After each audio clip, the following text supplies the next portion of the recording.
Fui negociadora de cambio climático para el gobierno de Colombia por varios años. También fui asesora de varios países de América Latina a través del grupo de negociación ILAC. Hoy en día me sigo dedicando a temas de política internacional de cambio climático.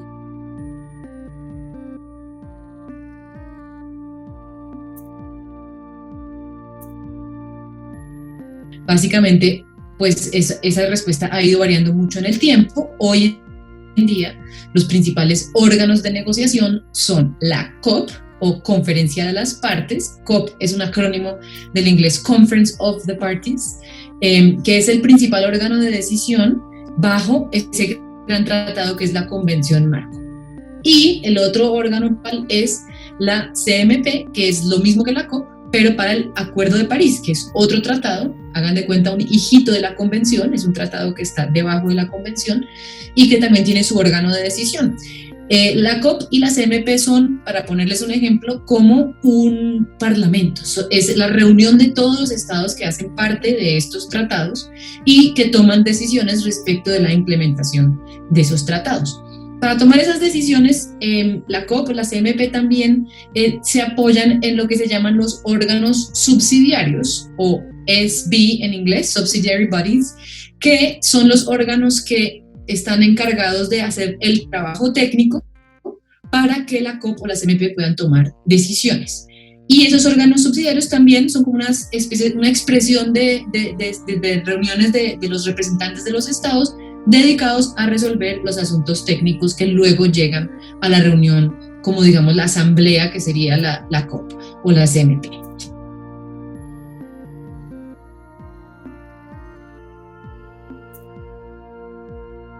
Entonces, las instancias formales son instancias o son reuniones, para decirlo de forma más sencilla, en las que se reúne, por ejemplo, la COP y toma decisiones, y están organizados con un proceso muy oficial, es decir, que tienen toda una agenda, unos oficiales o unas personas que fungen de presidente, de secretario, y todas las intervenciones que hacen los delegados o representantes de los estados son muy formales, se suelen leer, tienen resultados previstos como decisiones. Esas instancias formales son instancias de toma de decisión y suelen ser instancias que son abiertas, pues las puede observar, las discusiones formales generalmente las pueden observar el público, y las reuniones informales son reuniones que no tienen todo ese protocolo, donde generalmente no se toman las decisiones, pero son las más importantes porque realmente son las instancias un poco más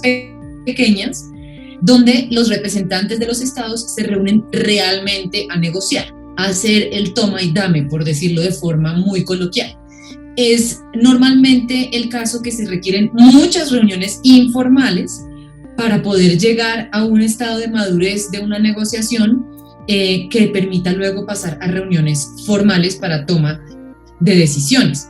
En esas reuniones informales también las hay de muchos tipos, hay, digamos, grados de informalidad. En aquellas que son informales, digamos, de como más grandecitas, generalmente son abiertas al público, pero a medida que se van achicando de esas reuniones informales, van como haciéndose temas y temas más pequeñitos, más técnicos, y en esas reuniones más pequeñitas y más técnicas, a veces muy políticas también, generalmente no se permite la participación de observadores externos. Eso hace una diferencia importante porque muchas veces las delegaciones únicamente realmente sacan sus posiciones honestas y se mueven en la negociación, ceden, por ejemplo, solamente en esos espacios pequeñitos, muy informales y sin observadores. Entonces esto funciona básicamente como una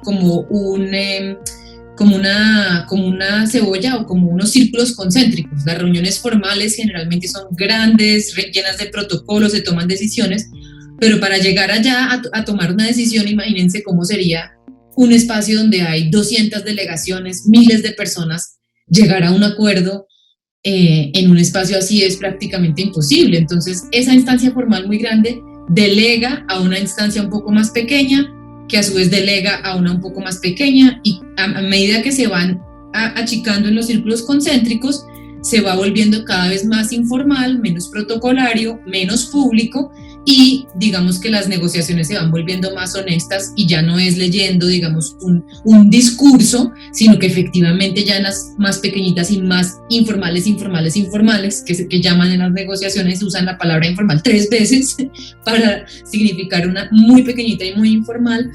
Ahí es donde se hace el toma y dame.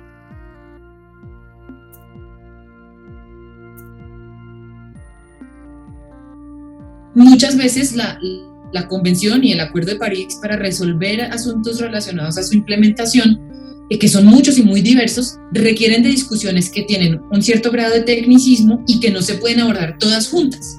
Si uno se pone a pensar, es muy diferente tener una discusión, por ejemplo, sobre adaptación y sobre los planes nacionales de adaptación, o tener una discusión sobre el momento global de resumen de cómo van todos los esfuerzos de todas las partes, o una discusión sobre cómo son los formatos tabulares para reportar el avance de las contribuciones nacionales. Por ejemplo, estoy dando 3 ejemplos cualquiera para contarles que son muchos temas muy diversos.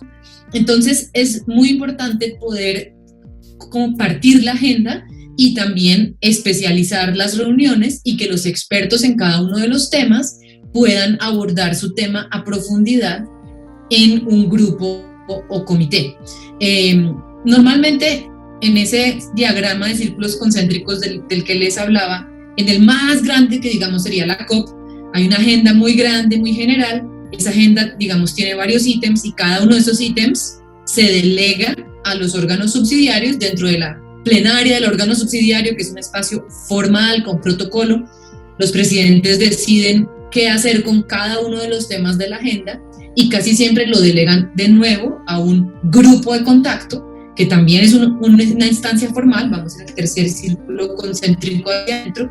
Ese grupo de contacto, que tiene un ítem ya bastante preciso, a su vez tiene que muchas veces otra vez delegar a grupos más chiquitos, porque en ese ítem de agenda, que suele ser ya más preciso, de todas maneras hay varias discusiones relacionadas al ítem de agenda. Entonces, de ahí del grupo de contacto hacia adentro ya estamos hablando de grupos informales, que son ya grupitos de negociadores especializados en cada tema, que se dedican a resolver cada uno de esos temitas. Una vez resuelto, vuelven al grupo de trabajo o grupo de contacto, que a su vez, una vez resuelto todo en paquete, vuelve al órgano subsidiario en plenaria, y a su vez, que una vez ha resuelto todos los ítems de la agenda del órgano subsidiario, a su vez vuelve a la COP. Entonces, más o menos esa es la razón, y así es como se constituyen grupos o comités. Hay otro tipo de órganos que son creados por las partes, digamos, en su típica manera de hacer los negocios, o de conversar y de negociar, que son más permanentes, que no son estos grupos de contacto de los que les estoy hablando, que realmente son atados a las agendas de las negociaciones que van cambiando, y que son órganos técnicos encargados de un asunto en el largo plazo de forma permanente. Un ejemplo de esto es el Comité de Adaptación o el Comité Permanente sobre Finanzas. Son órganos que ya no son estos grupos de contacto, comités pequeñitos, sino que son órganos de personas técnicas que son nombradas por un tiempo y que tienen a su cargo ciertos mandatos que los estados les dan de desarrollar, por ejemplo, un tema específico que requiere cierto nivel de investigación técnica, y volver a traerle a todos los estados, a todos los gobiernos que participan, un reporte sobre esos temas técnicos. Y esos comités, que son ya mucho más técnicos y más permanentes, pues son creados por las partes para resolver asuntos que requieren de atención constante y técnica.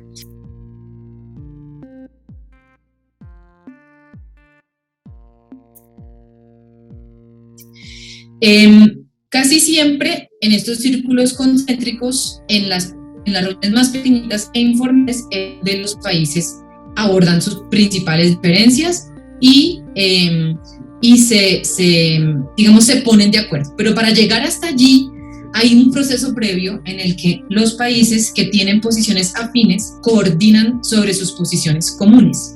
Entonces hay reuniones de coordinación dentro de los grupos de interés o geográficos, y después de haber hecho esas coordinaciones, cada grupo tiene un vocero, que es un negociador principal de ese grupo, y que va y se sienta a la mesa con los demás grupos para en esas reuniones informales o más formales, dependiendo del punto en el que uno esté, de los círculos concéntricos que describí, y pone su posición sobre la mesa.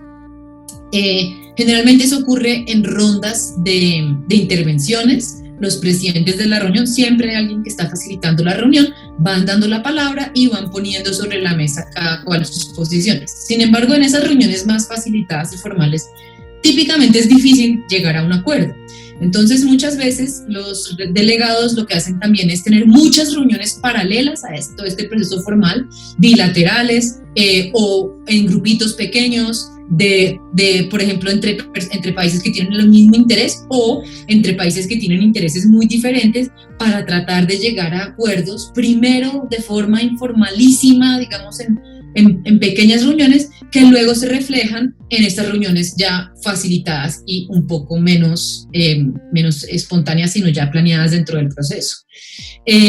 Esto suele ser un proceso muy complicado, porque como pueden imaginarse, en un mundo con tantas diferencias socioeconómicas en relación con el cambio climático, pues hay intereses muy diversos. Hay países con grandes emisiones y con grandes economías que tienen, por ejemplo, unos intereses muy diferentes a países muy chiquitos con pocas emisiones y economías pequeñas, que sin embargo hacen parte del mismo grupo. El ejemplo es, por ejemplo, el grupo de los 77 más China, que es el grupo de países en desarrollo, donde están tanto China como Bután. Entonces son países con unos intereses que no siempre son realmente y genuinamente los mismos, y por eso dentro de ese grupo grande también hay subgrupos. Entonces, por ejemplo, Bután también hace parte del grupo de países menos desarrollados, se llama así un grupo de negociación. O, por ejemplo, usemos el caso de Maldivas, también hasta hace muy poco también era parte del grupo de países menos desarrollados, parte del grupo de los estados insulares y parte del grupo de los 77 más China, y tiene que coordinar con las tres instancias. Suele ser bien complicado. Un país de nuestra región, por ejemplo, como República Dominicana, tiene una situación similar, o Cuba. Cuba coordina su posición con los países pequeños insulares del Caribe, con los pequeños países insulares del mundo, con el grupo ALBA, potencialmente también con el grupo América Latina y el Caribe, aunque ese grupo no coordina mucho en esta negociación, y con el grupo de los 77 más China.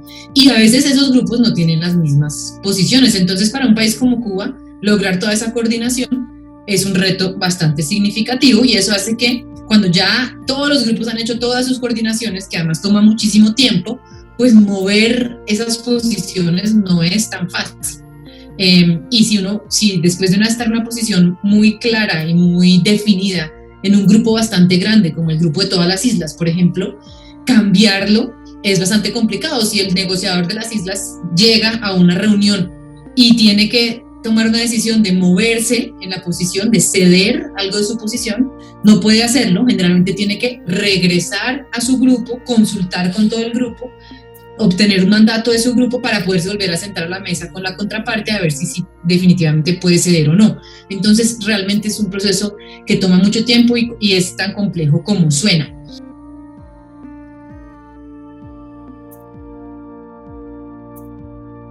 Un negociador en particular del mundo del desarrollo casi siempre empieza muy muy temprano. Lo primero que hace es se levanta muy temprano y probablemente lee la agenda del día para saber qué reuniones hay, y lee su correo electrónico, porque generalmente han estado ocurriendo varios intercambios durante la noche de posiciones por correo electrónico. Lo primero que hace es reunirse con su delegación de país, y esas reuniones suelen ser tempranísimo, por ahí a las 7, a veces 6:30 de la mañana, de una media hora, para saber todos los negociadores de esa delegación qué noticias traen y qué tipo de ajustes hay que hacer a la posición de país en los diferentes temas de negociación que se negocian todos en paralelo, y coordinan dentro de la delegación de país. Luego se va directo a la media hora, no sé si es de 7 a 7:30, a las 7:30 seguramente tiene la siguiente reunión, que ya es la reunión de su grupo, su primer grupo, digamos, de interés. Puede ser, cojamos el caso de Cuba, podría ser el ALBA, que tenga su reunión ahí mismo. El ALBA es la Alianza Bolivariana de Pueblos de Nuestra América, que incluye Cuba, Nicaragua, Ecuador, creo, hasta hace poco, Bolivia, en fin. O por ejemplo, un delegado de Colombia iría a la reunión de AILAC, que es la Asociación Independiente de América Latina y del Caribe, que son dos grupos de negociación de nuestra región, y ahí se está por ahí una hora. En esa reunión de grupo es como el grupo más íntimo de cada delegación. De ahí, de haber como consensuado lo que haya que consensuar en esa reunión, directamente sale a la siguiente reunión de coordinación del grupo más grande. En el caso de todos estos países, el grupo del G77 más China, que generalmente empieza como de 9 a 10 de la mañana. Y ahí de nuevo, todos los países miembros del G77 llegan ahí a coordinar. Esas reuniones son bien complejas porque son muchísimos países, mucho más de 100, y la agenda pues es muy variada, entonces ahí toca estar muy pendiente, saber que el delegado del país que esté presidiendo qué temas va a poner sobre la mesa, hacer las intervenciones necesarias, y durante esa reunión en paralelo uno está chequeando cuáles van a ser las reuniones que han salido en el sistema del día y si ha habido algún cambio en el programa. Luego a las 10, cuando se acaba esa reunión, empiezan las negociaciones formales de grupos de contacto o de plenarias. Entonces, según el tema que el negociador en el que el negociador o negociadora se esté enfocando, se va a su agenda del día, que normalmente es de 10 de la mañana a 6 de la tarde, en reunión tras reunión, de diferentes temas de grupos de contacto o de reuniones informales, y esto se sabe o a través de las pantallas, o los que son grupos informales solo a través de las listas de correo que se han constituido para tener los negociadores informados de un tema particular.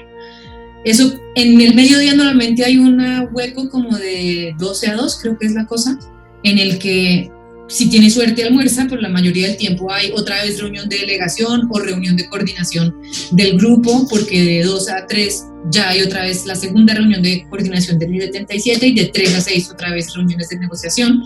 Luego de 6 a 7 suele haber cosa, donde uno se pone al día, termina de escribir alguna cosa que tenía que escribir, vuelve a leer el correo, hace comentarios a textos de negociación, en fin, y a las 7 vuelven a empezar reuniones de coordinación del G77, pero ya son por tema. Entonces no es todo el G77 junto, sino solamente los grupos temáticos, o de finanzas, o de adaptación, o de mitigación, etc. Y esas son más o menos de 7 a 9 de la noche.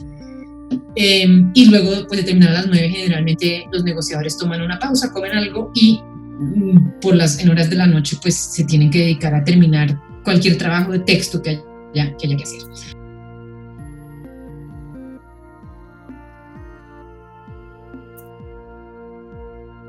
¿Cuál es el propósito, no? Porque una COP hoy en día se convirtió en un espacio muy diverso. Si uno lo que tiene interés es de aprender o de influir en la negociación como tal, la recomendación es escoger un tema y realmente enfocarse en ese tema, porque es prácticamente imposible darle seguimiento a la totalidad de lo que está pasando. Entonces, si uno está en las negociaciones, escoge un tema y así se enfoca en ir solo a las reuniones de ese tema y a entender qué es lo que está pasando, todos los días leer el orden del día y ir a los eventos relacionados con ese tema, y seguro que además de las reuniones de negociación va a haber una cantidad de reuniones paralelas o side events o reuniones paralelos sobre ese tema también. Pero si uno no tiene el interés necesariamente de seguir la negociación específicamente, puede también asistir a una COP de forma mucho más abierta. En la COP ocurren muchas más cosas, además de las negociaciones. Hay una cantidad de personas que vienen a mostrar sus proyectos, a conocerse con otra gente, a ampliar sus redes, a conocer otros proyectos de otros países que están en temas similares. En fin, es como un congreso muy grande en el que no solamente ocurre la negociación. Hoy en día ocurre mucho más, diría yo, en paralelo que en temas de negociación. Entonces, uno se puede armar su agenda todos los días de eventos paralelos, que hay una cantidad, también según sus intereses, y pues día a día ir navegando según esa agenda diaria. Todos los días se publica una agenda oficial, y todos los días también hay una cantidad de eventos paralelos no oficiales que uno se puede ir enterando visitando los diferentes pabellones o a través de las diferentes iniciativas que por internet van avisando de sus eventos. Entonces depende un poco de cuál es el propósito. Uno o se enfoca en un tema de la negociación y va y hace seguimiento a ese tema, o de forma mucho más abierta va, digamos, a asistir a todo tipo de eventos que les resulten interesantes para sus intereses.